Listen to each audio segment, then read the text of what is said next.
The final ITU World Triathlon Series mixed team relay event of the season was in Edmonton in Canada. 13 countries competing, including last year's winners here, Australia. And this, of course, the fastest, most frenetic form of triathlon that there is. Just 300 metres to swim, a 6K bike and a 1,600-metre run. Maya Kingma and Sophie Caldwell, the first two to show in the water for the Netherlands and Great Britain, respectively. A lot of the women and men in this event had performed the day before in the individual races, including Summer Rappaport on the right-hand side there of the United States, who got a silver medal on the Saturday, and she was in a group of three that broke away, along with the Netherlands and Great Britain. So Kingma first out, then Caldwell. Several of the athletes nearly took a wrong turn out of transition. It was Kingma and Caldwell first away on the run, but only a matter of time before Rappaport hunted them down. Such a stellar runner, the American, and she would hand over to Seth Ryder and give her teammate a decent lead. Johnny Brownlee was next into the water for Great Britain, a top swim from the man who won the individual race 24 hours earlier, and he wasn't about to go easy on the bike either. The New Zealanders, the Americans, and Johnny Brownlee of Great Britain had themselves a very handy 15-second advantage over the chasing pack. And if Brownlee was tired after his exertions a day before, he certainly didn't show it on the run. Quickly gapping the likes of Tayler Reid of New Zealand, with Seth Ryder a little further back in third place. A terrific performance from Brownlee, handing over to 31-year-old India Lee, Van der Kaay for New Zealand,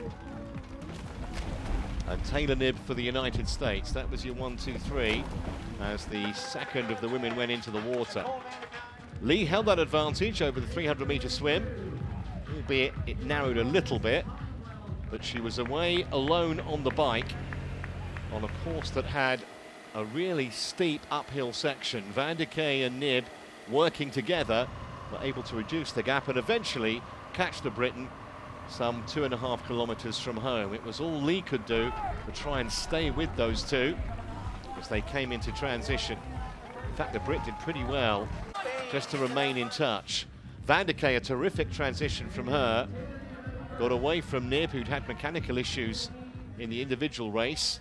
And India Lee trying to hang tough, and you can see she'd closed the gap considerably on Taylor Knibb. But Van der Kaay, a top performance, as it was from Ashley Gentle. The Aussies now in fourth place. Gentle reducing the gap between her country and the leader. But it was still a nice advantage for New Zealand. Hayden Wilde on their final lap, but that would cost the Aussies 10 seconds. Matt Hauser on the changeover with Ashley Gentle was over the line. Just a lack of concentration, so keen was he to get going. That would prove decisive, certainly in terms of the medals. 4 men out the water together. There's going to be a very exciting bike, and the British and the New Zealanders stole a march on the Australians and the Americans, because very quickly Gordon Benson of Great Britain and Hayden Wilde of New Zealand had a little advantage. And of course the Aussie still had that 10-second time penalty to serve. Hauser getting closer to Benson, albeit he almost took the wrong course as well. But the Brit comfortable in second, in the knowledge that one of his opponents had to spend 10 seconds in the penalty box. Meanwhile, Wilde was away and gone. Such a young New Zealand team. That 10 seconds must feel like 10 minutes to Hauser. That mistake on the handover, very, very costly. It allowed Pearson of the States to get ahead of Hauser into the bronze medal position, but no one was going to touch Wilde. A quite brilliant run, a brilliant all-round performance, in fact, from the 21-year-old.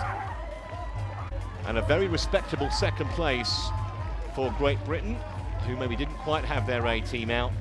And the USA finishing ahead of the Aussies after that time penalty. Yeah, it was a really fun seeing New Zealand coming over through the line first. It's just incredible. We've had a few thirds, and taking the top today is just insane. So congratulations to New Zealand, who've been threatening this win for a while. A very young team. Great Britain in second, the USA third, and battle will be joined again next March, next season in Abu Dhabi.